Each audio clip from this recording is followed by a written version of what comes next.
Hello. My name is Aniruddha. Welcome to my YouTube channel.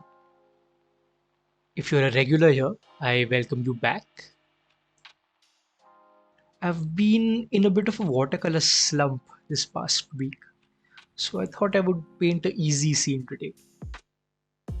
I don't often paint scenes with such a front on direct view, but this one caught my attention because of its dynamic colors and its very well defined directional light.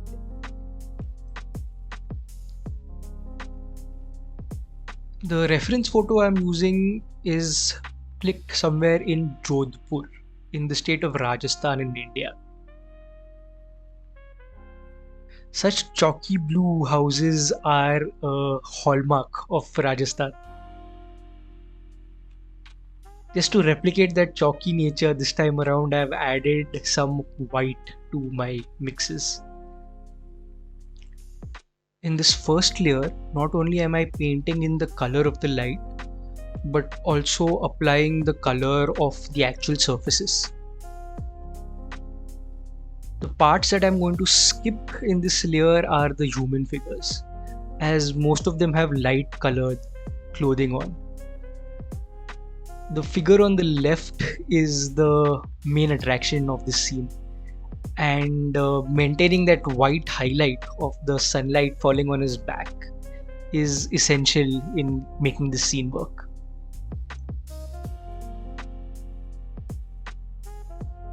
At this stage, I'm working fast with my flat brush and my large number 12 brush, hoping to keep all the colors connected and avoid all hard edges. Given the nature of this paper and how quickly it dries, that is a challenging task.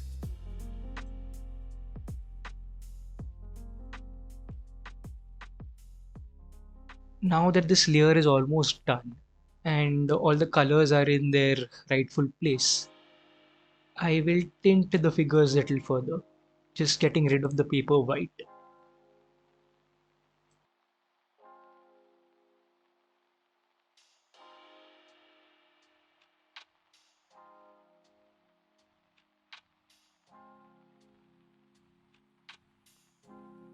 Since I'm putting in all my brightest colors in this layer, I might as well put in the colorful laundry drying on the top part of the scene.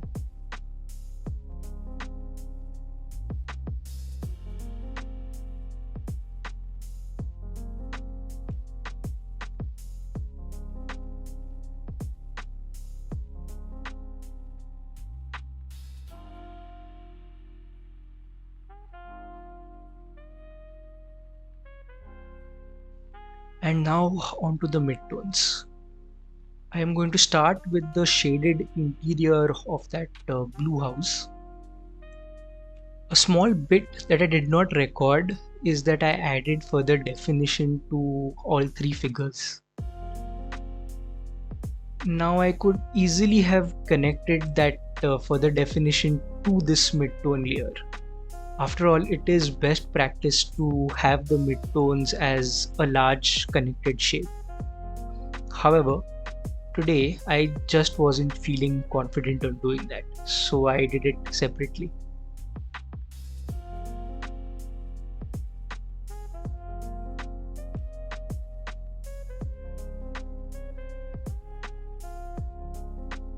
I am going to try and keep the rest of that mid-tone shape connected as I move from the blues to the yellow shadows on the right part of my scene.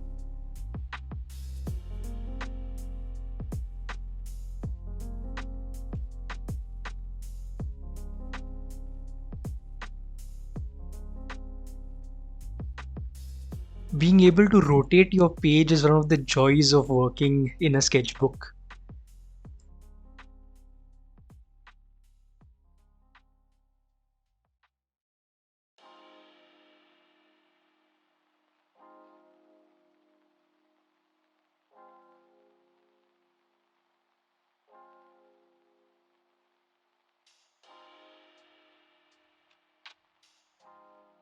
I am not yet fussing about small details in my scene.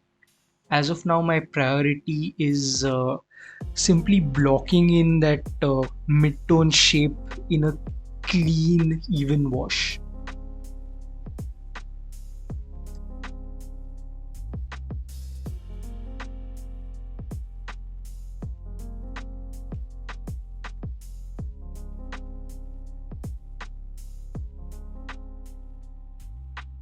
I will, however, need to be a little more delicate with all these cast shadows, as I will not be getting another chance to work on that area again. I will need to be especially careful with this long shadow being cast by the figure on the left.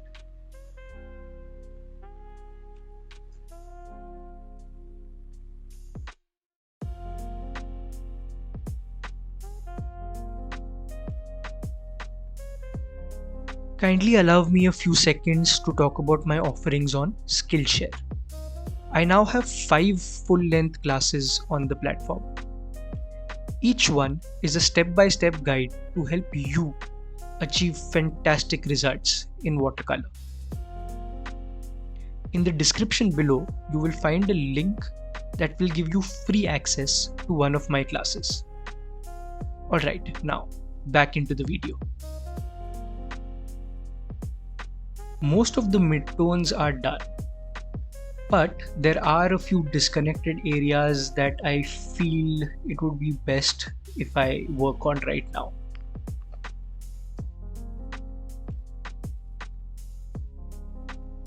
A lot of these houses have tin roofs over their terraces, which aren't visible in this reference image because of the way I have cropped it. These roofs mean that not much light reaches these terraces, leaving the area rather dark.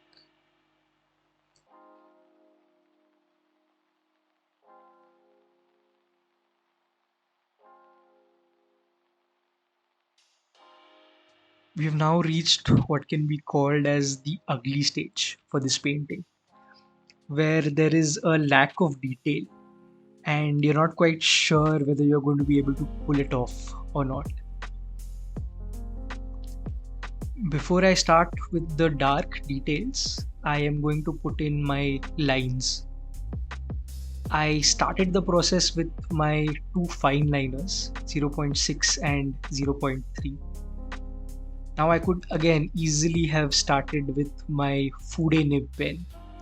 On a day I'm not feeling quite so confident, I prefer starting with the option that gives me a little more control.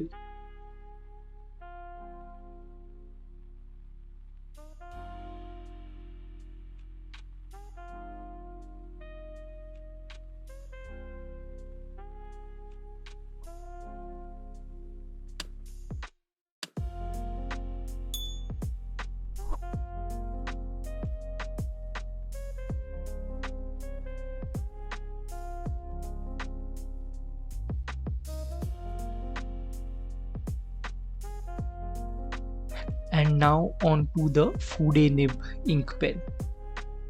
I just love the dynamic nature of the lines this pen can make.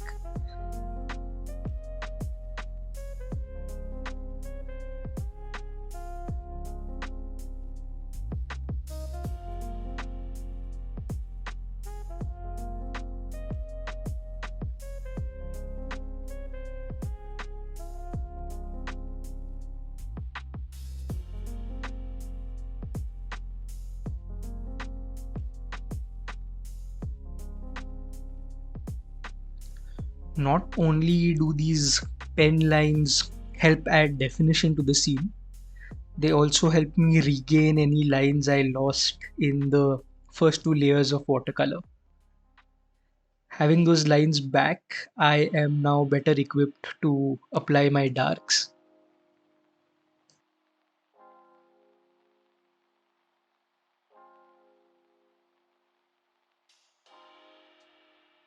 I am now at the final phase of this painting. This is where things get slow and meticulous.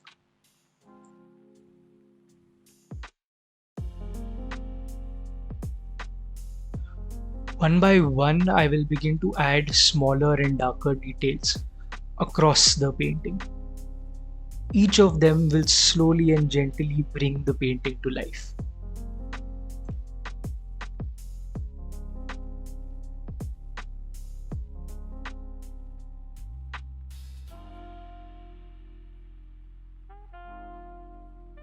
The paint I'm using is of fairly thick consistency. It would resemble something like full fat milk. And I'm applying that paint using my medium and small brushes.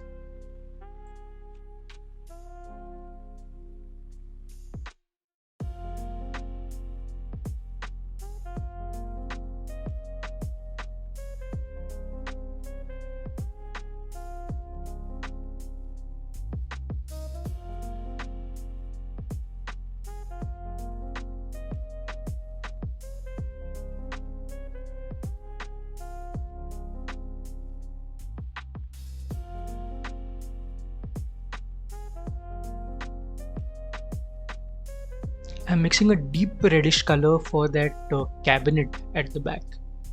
I'd left that space light because I didn't want the red and blue mixing giving me a muddy result.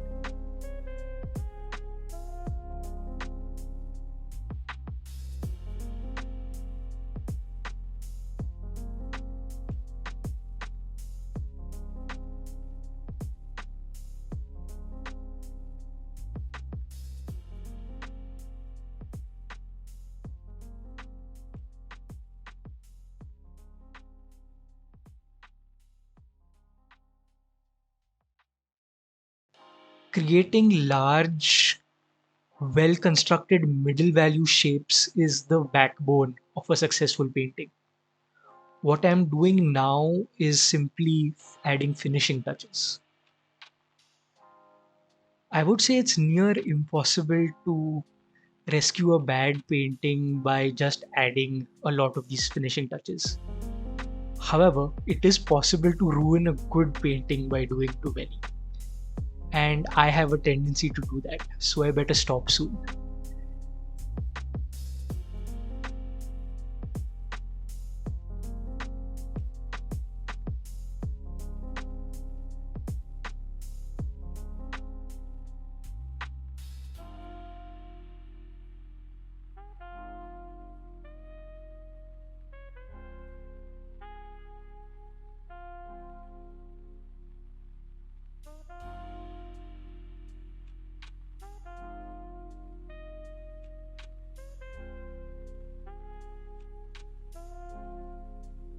Using that Fude pen to add some thicker line weights.